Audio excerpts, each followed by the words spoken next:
ഓം ശ്രീ ഗണേശായ നമ. ഓം ശ്രീ ഗണേശ ശാരദാ ഗുരുഭ്യോ നമ. ഓം സദാശിവസമാരംഭാം ശങ്കരാചാര്യമധ്യമാം അസ്മദാചാര്യപര്യന്താം വന്ദേ ഗുരുപരമ്പരാം.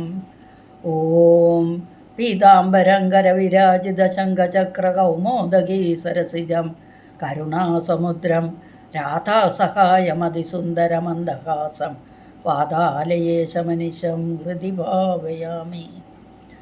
ഓം കൃഷ്ണായ വാസുദേവായ ദേവകീനന്ദനായ ച നന്ദഗോപകുമാരായ ഗോവിന്ദായ നമോ നമഃ.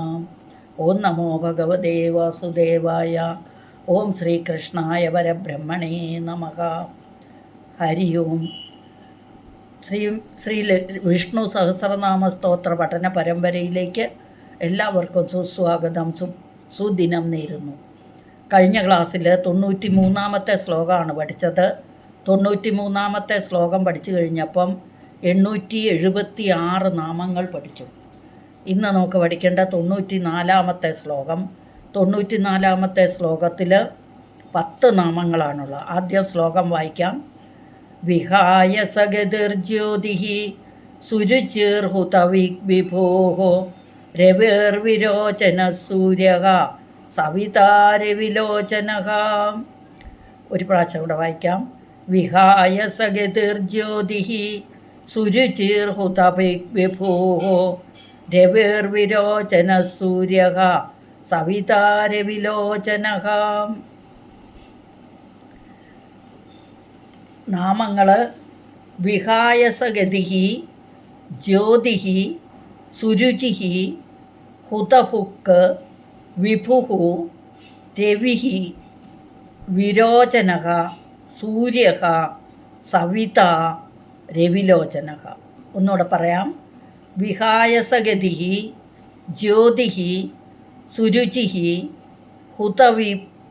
ഹുതഭുക്ക്, വിഭു, രവി, വിരോചന, സൂര്യ, സവിത, രവിലോചന. ഇനി നമ്മൾക്ക് ഓരോ ശ്ലോകം എടുത്തിട്ട് ഓരോ വാക്കെടുത്ത് അർത്ഥം നോക്കാം.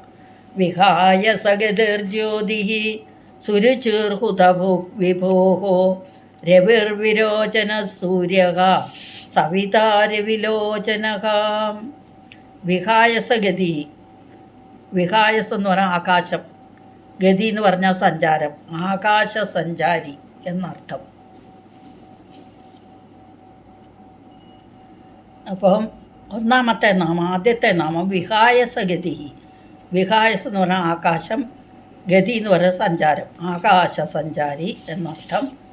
രണ്ടാമത് ഒരർത്ഥം കൂടിയുണ്ട്, വിഷ്ണുപദം. വിഷ്ണുപദം എന്ന് വേറൊരർത്ഥം. അപ്പോൾ രണ്ടർത്ഥങ്ങൾ. വിഹായസഗതി അതുപോലെ ഒരു 10 നാമങ്ങൾ സൂര്യനാരായണ സ്വാമിയായ ഭഗവാനെ സ്തുതിക്കുന്നവയായിട്ട് വിഷ്ണു പുരാണത്തിൽ പറയുന്നുണ്ട്. ഇവിടെ സപ്തർഷി മണ്ഡലത്തിൻ്റെ ഉത്തരപ്രദേശത്തിന് മുകളിലായിട്ട് സ്ഥിതി ചെയ്യുന്ന ഭാഗമാണ് ആകാശത്തിൽ വിളങ്ങുന്ന ദിവ്യമായ 3ാമത്തെ സ്ഥാനമായ വിഷ്ണുപദം. പുണ്യപാപങ്ങളെല്ലാം ക്ഷയിച്ച് ദോഷമാകുന്ന ദോഷങ്ങളെല്ലാം കഴുകിക്കളഞ്ഞവരും മനസ്സിനെ നിയന്ത്രിച്ചവരുമായ മുനിജനങ്ങൾക്ക് ചെല്ലുവാനുള്ള ഏറ്റവും വലിയ സ്ഥാനമാണത്. അപ്പോൾ പുണ്യങ്ങളും പാപങ്ങളും ഇല്ലാതാകുന്നതോടുകൂടി നാനാപ്രകാരത്തിലുള്ള ശരീരങ്ങൾ സ്വീകരിപ്പാൻ ഉള്ള കാരണങ്ങളെല്ലാം നശിച്ചിട്ടുള്ള പ്രാണികൾ എവിടെ എത്തിച്ചേർന്ന് ദുഃഖിക്കാതിരിക്കുന്നുവോ അതാണ് വിഷ്ണുവിൻ്റെ പരമപദം. ഭഗവാന്റെ മൽഭാവം സിദ്ധിച്ചതുകൊണ്ടുണ്ടായ യോഗശക്തിയാൽ പ്രകാശിക്കുന്ന ധർമ്മദേവൻ, ധ്രുവൻ മുതലായ ലോകസാക്ഷികൾ എവിടെ ഇരിക്കുന്നുവോ അതാണ് വിഷ്ണുവിൻ്റെ പരമപദം. അപ്പോൾ സർവത്തിൻ്റെയും ആധാരഭൂതനും സ്വയം പ്രകാശിക്കുന്നവനുമായ ധ്രുവൻ ആ വിഷ്ണുപദത്തിലാണ് പ്രതിഷ്ഠിക്കപ്പെട്ടിട്ടുള്ളത്. ധ്രുവനിൽ സകല നക്ഷത്രങ്ങളും നക്ഷത്രങ്ങളിൽ മേഘങ്ങളും പ്രതിഷ്ഠിതമാണ്. മേഘങ്ങളെ ആശ്രയിച്ചാണ് സൃഷ്ടി ഉണ്ടാകുന്നത്.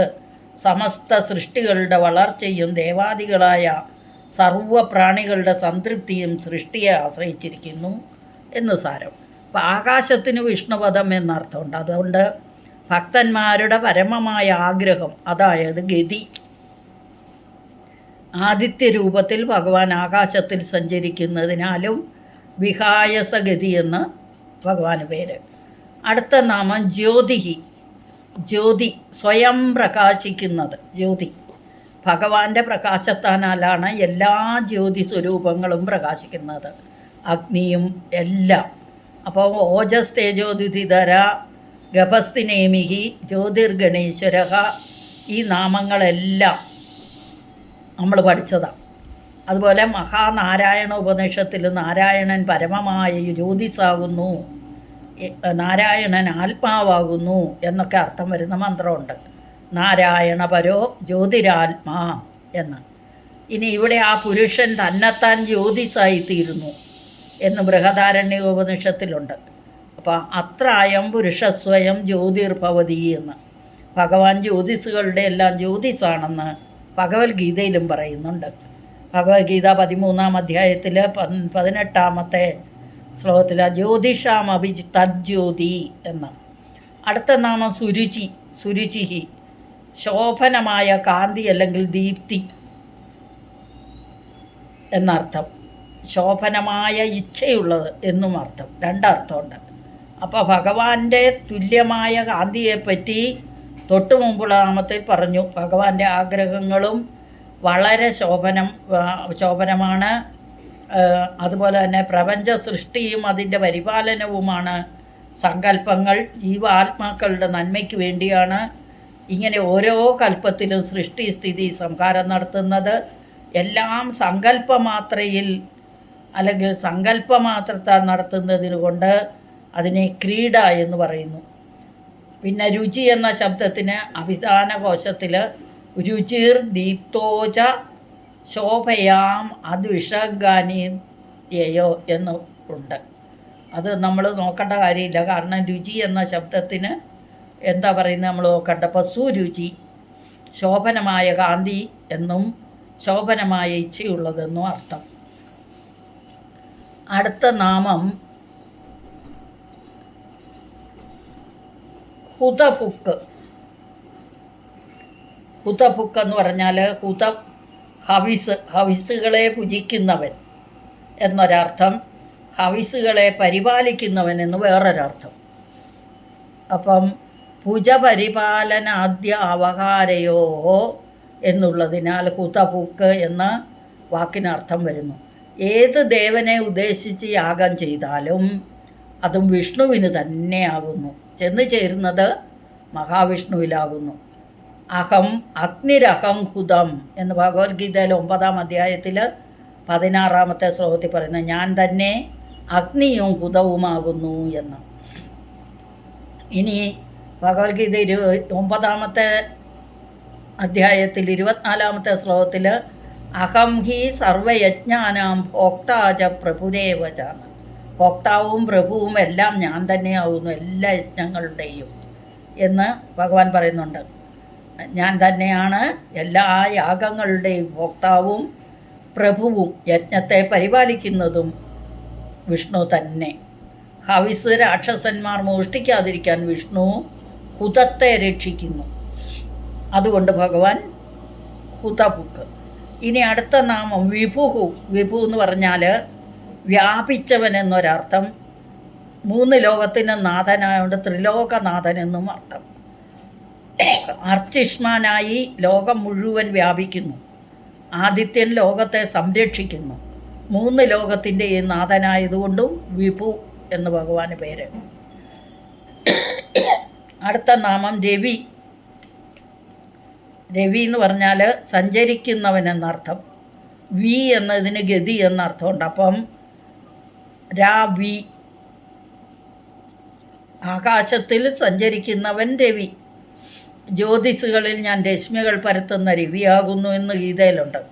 ജ്യോതിഷാം രവിരാംശുമാൻ എന്ന് 10-ാമത്തെ അധ്യായത്തിൽ 21-ാമത്തെ ശ്ലോകത്തിൽ. ഇനി രൂധാതുവിന് സ്തുതിക്കപ്പെടുന്നത്, വലിച്ചെടുക്കുന്നത്, അതായത് ആദാനം ചെയ്യുന്നതെന്നെല്ലാം അർത്ഥമുണ്ട്. അതുകൊണ്ട് ഏതെടുത്താലും ആദിത്യൻ തന്നെ. ഇനി ഓം ഗൃണി സൂര്യായ ആദിത്യായ നമോ നമ എന്ന മന്ത്രം ഉണ്ട്. അതുകൊണ്ട് സൂര്യനെ സ്തുതിച്ചാൽ സർവകാര്യസിദ്ധി ഫലം എന്ന് ശ്രുതി. പിന്നെ സൂര്യൻ രസത്തെ ആദാനം ചെയ്യുന്നു.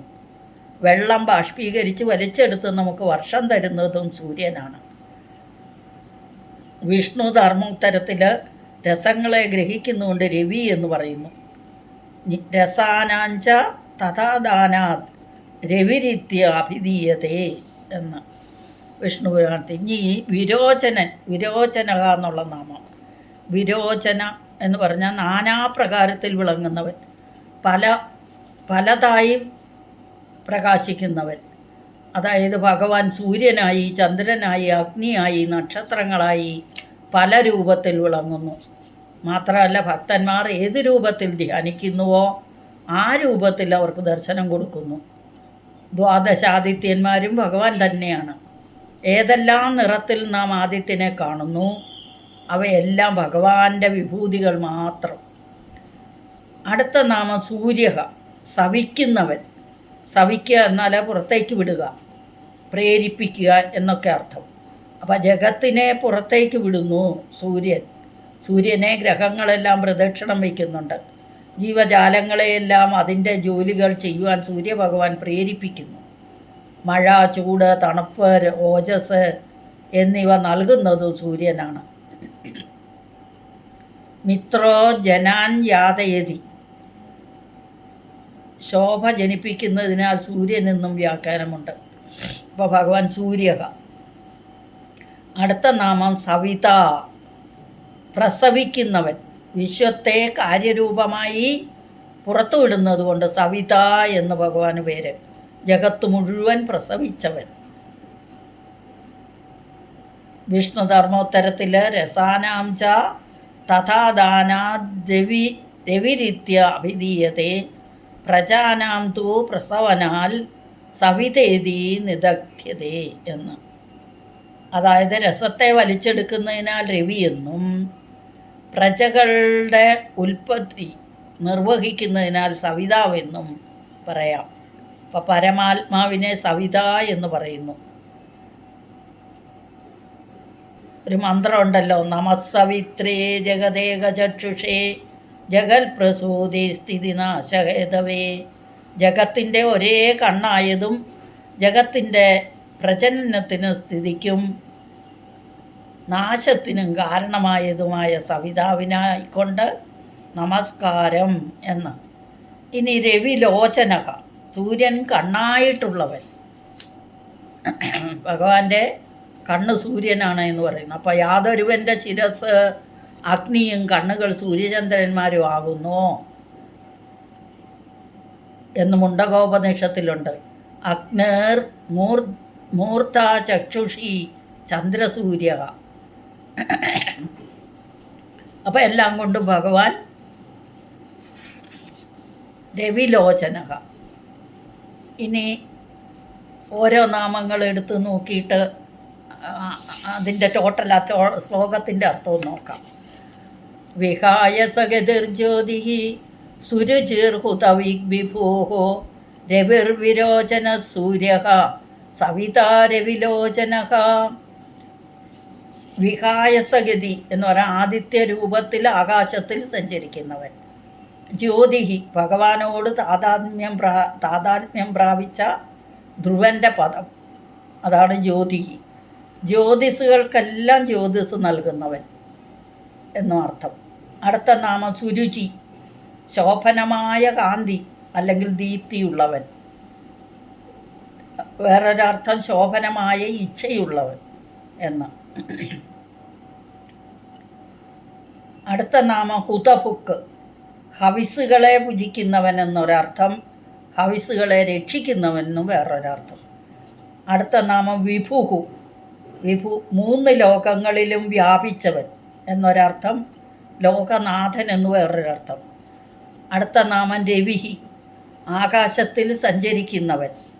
രസങ്ങൾ ഗ്രഹിക്കുന്ന ആദിത്യൻ എന്ന് 2 അർത്ഥം. ഒന്ന് ആകാശത്തിൽ സഞ്ചരിക്കുന്നവനെന്നും വേറൊന്ന് രസങ്ങൾ ഗ്രഹിക്കുന്ന ആദിത്യനെന്നും. അടുത്ത നാമം വിരോചനക. സൂര്യനായും ചന്ദ്രനായും അഗ്നിയായും നക്ഷത്രങ്ങളായും വിവിധ പ്രകാരത്തിൽ ശോഭിക്കുന്നവൻ. അടുത്ത നാമം സൂര്യക. സവിക്കുന്നവൻ, ജഗത്തിനെ പുറത്തേക്ക് വിടുന്നവൻ, ശോഭ ജനിപ്പിക്കുന്നവൻ എന്നൊക്കെ അർത്ഥം. അടുത്ത നാമം സവിത, ഈ പ്രപഞ്ചത്തെ പ്രസവിച്ചവൻ എന്നർത്ഥം. അടുത്ത നാമം രവിലോചനക, ഒരു കണ്ണ് സൂര്യനായവൻ. ഇനി ആകെ ഈ ടോട്ടൽ ഈ ശ്ലോകത്തിൻ്റെ അർത്ഥവും നോക്കാം. വിഹായ സഗതിർജ്യോതി സുരുചിർഹുത വിഭൂഹോ. വിഹായ സഗതിർജ്യോതി സുരുചിർഹുത വിഭൂഹോ. രവിർവിരോചന സൂര്യ സവിതാരവിലോചന. വിഷ്ണുപദം എന്നറിയപ്പെടുന്ന ആകാശത്തിലൂടെ സഞ്ചരിക്കുന്നവനും സ്വയം പ്രകാശിക്കുന്നവനും ശോഭനമായ ദീപ്തിയുള്ളവനും ഹോമം ചെയ്യുമ്പോൾ ഏത് ദേവതയെ ഉദ്ദേശിച്ച് ചെയ്താലും അതിൻ്റെ ഹൗസ് ഭുജിക്കുന്നവനും 3 ലോകങ്ങളിലും വ്യാപിച്ചിരിക്കുന്നവനും ആകാശത്തിൽ സഞ്ചരിക്കുന്നവനും സകല തേജോഗോളങ്ങളായി വിളങ്ങുന്നവനും മഴ, ചൂട്, തണുപ്പ്, ഓജസ് എന്നിവയെല്ലാം നൽകുന്ന സൂര്യനായിരിക്കുന്നവനും തൻ്റെ ഉള്ളിൽ നിന്ന് വിശ്വത്തെ പുറത്തേക്ക് വിടുന്ന സവിതാവായവനും ഒരു കണ്ണ് സൂര്യനായവനും വിഷ്ണു ഭഗവാൻ തന്നെ. അതുകൊണ്ട് ഈ ശ്ലോകം ഭഗവാന് ഇതാണ്. അടുത്ത ക്ലാസ്സിൽ അടുത്ത ശ്ലോകവുമായി വരുന്നവരെ ഹരി ഓം നാരായണ. സകലം ശ്രീകൃഷ്ണാർപ്പണം.